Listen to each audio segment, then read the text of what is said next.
Alright, so as promised, this is going to be my top 10 toys, figures. You know how I do it. I just bundle it all up into one.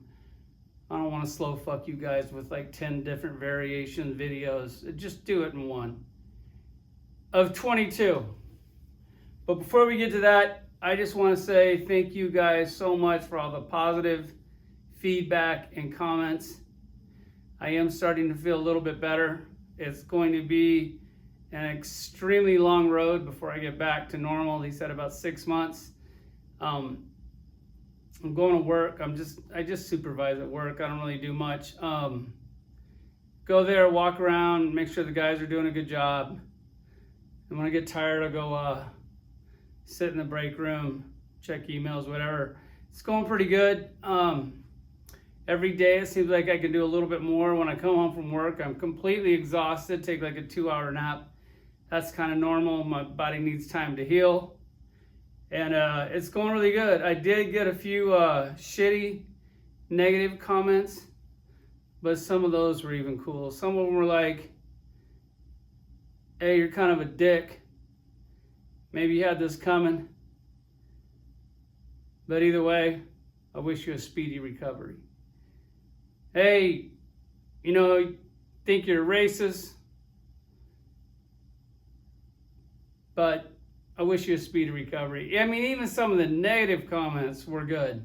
You know how I do it? I just don't pull out a few figures. I give you a breakdown. I've been telling you for years that I need to cut back, and I didn't. I think last year I spent like 11 grand, 10 grand on action figures. The year before that, it was like 10, 11. It's like 10, 11 grand for as long as I've been collecting. And I've been collecting for, like 28 years now. So yeah, add all that up at 10 grand a year. It gets kind of pricey. This year, I figured out that I want to move to Florida. And I want to just take a small fraction of this with me. Maybe about, I don't know, a quarter of this collection with me. For I have something cool that, you know, at the new house, whatever, to show it off. So this year I actually did cut down quite a bit. As far as Marvel Legends goes, which Marvel Legends did have a few bangers this year. I personally got, and this is just rough, like I'm sure I missed some and whatever. Marvel Legends, I got 95 Marvel Legends. That's $2,375. And I just did them at 25 bucks each, and I know a lot of them are more than that. We all know that I'm not the most honest collector out there, and I love the reusable box. So I actually think I spent about $15.75 on Marvel Legends.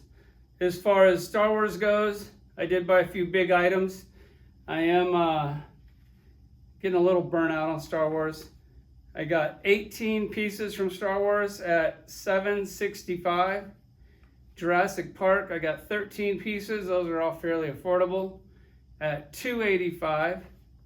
McFarlane, I got the majority of the McFarlanes I got for free. I gave a bunch of those away, or the majority of those away. And then I kept some, but then I did buy some. I really like the mega figures, so those are pretty much where I spent all my money. I got 31 pieces. Once again, I got most of them for free, so I didn't add that in the total. I just add what I think I spent. At $330 NECA, I just got 2 Gremlins. Toy Shiz gave me one for free, which was like 50 bucks. The other one I bought was like 30 bucks. Action Force, I got 5 of those. Those are free, so I'm not putting that in the total. Miscellaneous, I got 2 like miscellaneous figures, like 120 bucks. Superpowers, I got 8 here on the list, but they're right there. 1, 2, 3, 4, 5, 6. Yeah, 8 of those. 2 of those are vehicles. 60 bucks. Those things are definitely affordable.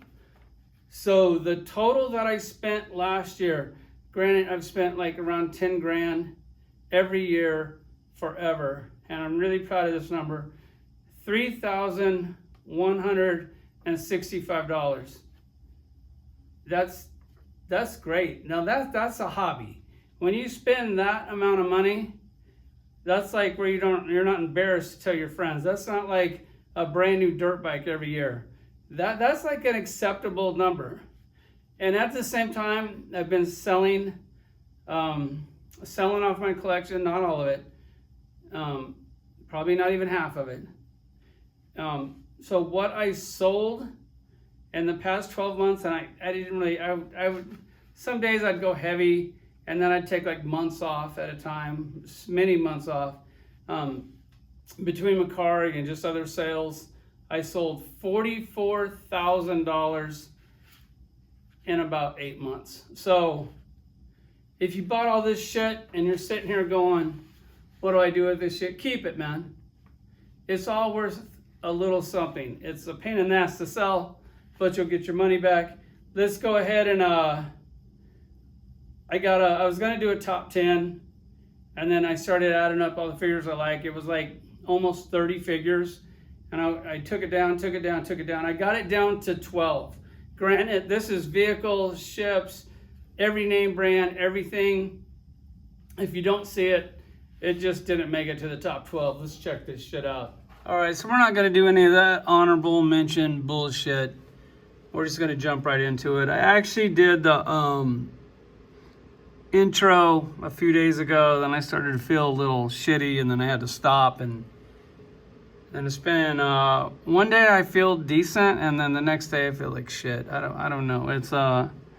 It's weird, but once again, thanks for all the kind comments, and I'm definitely moving in the right direction. So hopefully I'll be better sooner than later. All right, we're gonna jump right into it. Not gonna take up a lot of your time. I got most of this shit laid out.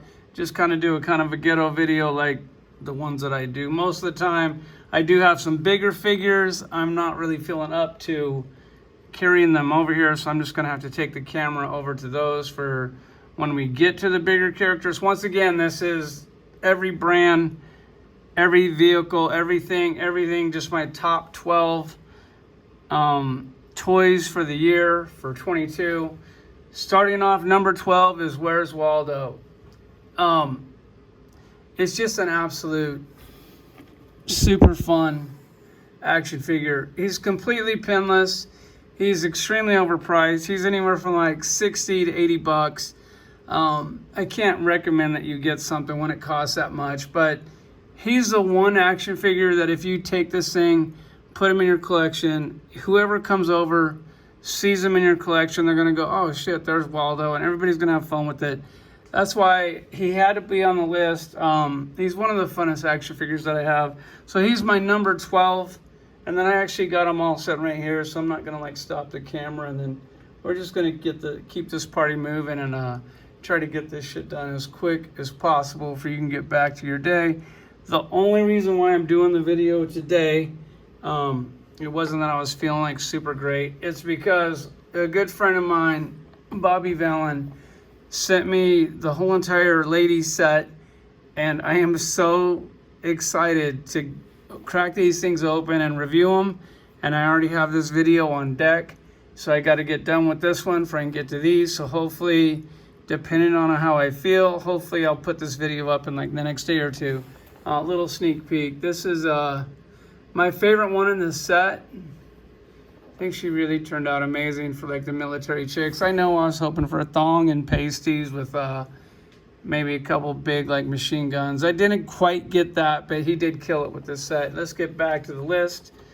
The number 11 figure, I'm sorry, it's extremely high in McFarlane, but I mean, I just think that they deserve it on a lot of accounts. Number 11 is this Bane action figure. I thought that they absolutely killed it with this thing. I had an extremely hard time getting it. It seemed like everybody wanted this.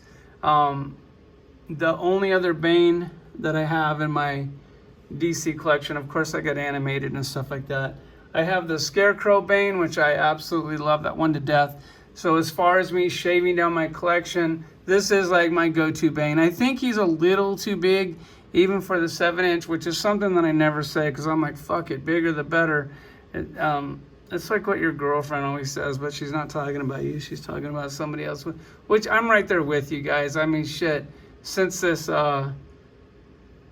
crash, I'm gonna be honest, bro, I haven't even had a boner for like, I don't know, 4 or 5 weeks. So hopefully that thing will start working again and we can get back to normal. This action figure, truly amazing. The reason why, it's a one-off sculpt. They can only use this one time. They can't reuse, they can't repaint it, they can't like, you know, put a different head on it, call it a different character. It's Bane, and it's only Bane. I think he's amazing, absolutely, truly amazing, which I'm not the biggest DC guy, and I'm not the biggest McFarlane guy, but I just went through every video I did, every toy I bought, and these are the ones that I kind of feel like need to be on top of the list. And then once again, McFarlane is up there again, which sucks, but it kind of is what it is. This Nectron, I love this figure to death. I absolutely love it. I did have before in my collection was Collect and Connect Mattel Nectron in my collection, which I'm not, once again, I'm not the biggest DC guy. I do love the DC selection with all the Blackest Knights. I love all the different colored lanterns. I love that they finally made him like a decent size. I put the chains on it, stole that idea from Toy Shiz. I love it. I just absolutely love this action figure. It was, as soon as I saw him, I was like, oh shit, put mine up for sale. Didn't get much for him because everybody knew that this bad boy was coming, and it's crazy. McFarlane with his big figures it's something that I look forward to more than almost anything else out there. And once again, I know it's like a broken record, and we're gonna keep going with it. Once again, McFarlane for the number 9 spot. This Man-Bat action figure. I also think he's also a little too big because my DC collection is kind of based off of 6-inch figures. He does work. The only other Man-Bat I have in my collection is the Mattel variant, the white one. So I think I'm doing pretty good as far as Man-Bats. I only have 2 in my collection. I absolutely love this. I've only seen this thing on the shelves one time. I saw it at GameStop, and it was actually on clearance. It's supposed to be like 40 bucks. I think I got him for like 25 or 30 bucks, which was insane. This thing, God, he's just truly, he won't stand for shit, but I put these stands on almost every figure that I have because there's nothing worse than, you know, coming home from a hard day's work, want to come in, enjoy your collection, check out your display, and then all these fuckers are laying on their back like that. And there's nothing worse than that. This action figure, just absolutely, truly amazing. I know a lot of people aren't into DC, but he's definitely one, because I'm pretty much wrapped up with my DC figures, just on a rare occasion to where I can improve on it. I go ahead and do that. Not quite done with McFarlane, and I think it's weird how it just is McFarlane in a row before we kind of change brands here, because this is all brands. This isn't just McFarlane, which I know a lot of people didn't really care for this figure. I was looking forward to this figure so much. He's one of my favorite DC villains. When I saw the style of it, I was just completely floored. I couldn't wait to get it on my shelf. As soon as I saw one, I picked him up. I did a review. The one that I had sucked. The articulation sucked. He didn't work very well. A lot of the shit was off. And then my friends were saying that theirs was actually good. And so when I saw him again, I bought another one and put the little shitty one in the package, gave it back to them. And it's just Clayface, which Clayface, one of my favorites. I think I'm down to I think I'm down to like 3 Clayfaces in my collection, which was good. I used to have a bunch more. I can't shave it down any more than that. I really absolutely feel like I need all those Clayfaces. This to me is just an amazing action figure. Just the fact that he had the nuts to do something this outrageous as a sculpt, basically taking like a big pile of shit and turn it into an action figure. I think he executed. I think he pulled it off. That's why he's up here on my list. I love him to death. And we got one more McFarlane once again in a row, which is fucking weird. And I don't know why it turned out like that, but I went over this and I put a lot of thought into this. This does mean a lot to me to, you know, rank these figures like this, because we had so much, and to give the Legends some credit. I thought that they had a lot of bangers this year. I just thought that there was other toys. When you're picking down to 12 and you're doing everything in your toy room, it's kind of hard to get like that lizard figure and put him over here. Although he was really good, and that Doctor Strange was really good. And those aren't honorable mentions. I'm just saying that they actually were really good. So one more McFarlane figure, one more DC figure to add to the collection. It was this Bat Bike. The Batman 66 is probably my favorite thing to collect right now. I just got this Egghead figure, which he's right here. Let me grab him, which definitely hurts my ribs when I stand up like that. It's this Egghead figure. Found him at Target. He's $20.50 out the door, which is great. Original sculpt. I'm gonna do a review of him like at some point. I just hate to do a review when it's one figure. It just feels like a waste. You guys got better stuff to do, and I got better stuff to do. I like when I get like at least 6 figures. But here's this Bat Bike. I did a review of all these figures. I think this thing is absolutely amazing. I heard that the McFarlane figures really don't fit in here that well. These are the Mattel ones. I think that they do fit in there that well. Very good. Robin, this is actually how he rides it, is like on his knee. He ejects, and well, he doesn't eject. You just pull him out, and then he just kind of drifts out, which was weird because every time we did it in the show, he would just kind of slide out and like go to the right or left and looked like he was going to die, but he never did. So that was my number 7 out of my number 12. And we're finally going to get some Marvel Legends up here, which they did kill it on a good part of it. So my number 6 figure, so far I've did a Waldo. So that would be like my number 1 figure of that brand. I don't even know who made it. And then all of it was McFarlane. I'm done with McFarlane as far as my list goes. So basically, if you want to say like my number 1 thing for McFarlane this year was the Bat Bike, or my number 1 figure was a Clayface, you can kind of do it that way too. As far as Marvel goes, number 6 figure was this Mojo. This isn't the one in the box set. It was the cheap one. I remember Target had priced it wrong. It was like $42.99. And then when you use your red card, you get it even for a little less. And then when you use that reusable box, you get it for an extremely lower amount. I did have the Build-A-Figure. I was completely happy and content with that. Other than the lack of paint on this, which if I needed paint, I could have my boy Brock dress it up a little bit, which would be cool to add some liver spots, and it'd actually look way better than the one in the deluxe set if he fucked with it, because he's just like an amazing artist. This thing is truly amazing. Just the size of it, like it made the other one look so small to where you kind of had to get it just for that. But Marvel Legends killed it. So I mean, they did beat out DC. Well, I actually think they even beat them a little bit more than that. But this thing is absolutely truly amazing. I'm definitely looking forward to getting that Spiral. I don't have that figure yet. And so this would be my number 6 figure. It's not my number 1 Marvel Legends. We still have a few Marvel to go. And then after that, we have, which this I thought was going to be my number 1 figure for the year. But there was some other fire that came down. Was this Bone Breaker.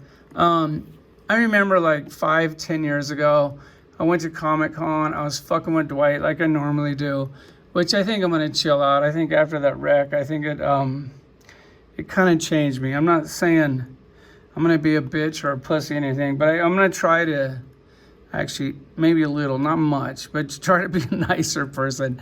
Also, Dan Young, kind of him reaching out to me, it just shows me that maybe I could be better. I'm still going to be a dick, but just not as much of a dick. But this Bone Breaker, I was busting his balls about it, and he was like, yeah, I kind of would like to do him. We finally got him. If they would have did better paint on the tank, and if they would have did pinless elbows, this would have possibly been my number 1 figure. I think that they absolutely killed it. I was looking forward to this character more than any other character. A lot of it is not just based on the figure or how good they did on it. It's how bad did I want to add it in my collection. And I wanted to add this in my collection more than anything else. That's why it could have easily made it to the #1 spot if they would have just put a little bit more work into it. And everything that, or almost everything else that I'm going to show you is larger. So I'm just going to take the camera over to where the stuff is and just kind of show you, which I'm sorry, I'm lazy, but my ribs are not great and I can really only pick up about 5 pounds. So that's the option that we're going to do. Okay, bringing it up here to the dinosaurs for my #4 pick. Pretty sure it's my #4 pick. This Dreadnoughtus, biggest dinosaur in my collection. Hopefully those lights aren't too bright. 65 bucks. Absolutely amazing. I was really looking forward to it. Couldn't wait to get it on my collection. Once again, it's an amazing sculpt, decent articulation, but it was just a sure factor of how bad I wanted it, how bad I wanted to put it in my collection, how bad I wanted to put it on my shelf. And every time I come in here, I always take a minute and look at it. There's a Dreadnoughtus. Another one that I was almost thinking about putting on the list was this guy right here, the kind of like the big bad for the last movie. I also thought he was really cool. I could have easily added him on the list instead of one of those McFarlane figures, but I don't revisit them as much as I do those other figures. So that's why I went for Jurassic Park. I just went with one this year, and it's that Dreadnoughtus. All right, so for my #3, it's the Razor Crest. This could have easily been #1, but since they blew it up right after we bought it, I kind of felt like I got ripped off, and I don't really need it in my collection because it no longer exists. And now his new ship is kind of like no big deal. It's like this one right here. What is it? The Naboo Star Cruiser, whatever they call that. It's just basically that, but silver. But it was this. Once again, I'd love to take this down and give you kind of a walkthrough, but something like that in my condition is extremely difficult right now. So apologize for that, but I did do a review on it. So if you want to check it out, it's the Razor Crest. Just an absolutely mind-blowing, amazing toy.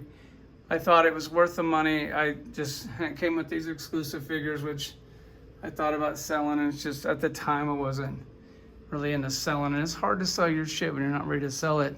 So this is #3, and right below it we have #2. So #3, which would also be my #1 for a Star Wars figure. And then coming down here, everybody is going to be in the list. This thing has to be on your list. It's one of the coolest toys I have in my toy room. This Galactus. Once again, it's the second you get it, like, you're looking forward to getting it. You revisit it. You fuck with it all the time. Every time I come in the toy room, I look at it, or I push the button to light up on his chest. It's this Galactus, which is my #2 toy of the year. Could have easily been #1 if they would have added a sound chip. I don't know why they didn't do that. They didn't. That's basically the only flaw. It's hard to believe that the same people that made that Galactus made all these other figures, because it's just light years ahead of technology and creativity, and everything about it is just nothing but purely amazing. I love this Galactus so much. I got one more to go for the #1. Let's get to it. All right, here he is, my #1 pick for 22. I know you're sitting there going, bro, really? Come on, that can't clearly be the best figure, 22. Let me explain to you why it's #2. So it's not always the toy itself. It's what the toy means. It's what it says. You have a guy, Bobby, that used to work for Hasbro, which is amazing because he left, got fired, whatever you want to call it, got pissed off, got motivated, got focused, started his own toy line. His toys are amazing. He does these military action figures. He met some amazing friends along the way. Desert Rat is one of them, and of course me. I'm probably the most amazing, but for some reason I'm not interesting enough to do an action figure of, which he kind of did. I have to admit, there's a couple that look very similar to me. But it's this Desert Rat. The Desert Rat in real life, he's in the military. He was a badass. And in the toy world, he actually made an action figure of him. The head sculpt looks just like him, but the toy actually looks way better than the dude. I don't know if you've ever seen him on the 3PO podcast or not. And you look at this and you look at him and you go, yeah, that definitely looks like him, like maybe, I don't know, 20 years ago. But just the fact that you took a guy that worked for Hasbro, started his own company, very successful, and now making action figures which are just really good, military, completely pinless. He actually did his tattoos, and the tattoos look right. He could have chimped out on that. He didn't. He had rolled the sleeve up, showing off the tattoos, just like how he does. That guy that worked at Hasbro, started his own company, met some toy people. So not only did he make an action figure of just a military guy, which wouldn't do it for me, he took a guy, Analog Toys, made an action figure of him, and you can go and buy it. And I think he's on the 3PO podcast. He's on his own YouTube channel. Just the fact that he did that means everything. The story behind the toy is what makes it amazing. I mean, it's an absolute perfect action figure, to say the least. Like, look at it. It's pinless. The paint's great. The weapons are great. And he took somebody in our toy group. He's the only one. Think about it. Like, I mean, Shart, which I love, has almost 700,000 subs, and he hasn't got a toy made of him. This says a lot. It says everything. I just think it's a really cool base. That's why he's my number one pick. Once again, it's what the toys mean when I get them home and put them on the shelf. That's my top 12 list. Thank you guys so much for sticking around. In the next day or two, when I feel decent, I'm going to try to get these ladies opened up and show you to them. I'm actually really excited to do that. And I think we're good. Thanks for all the love, and let's go, Brandon.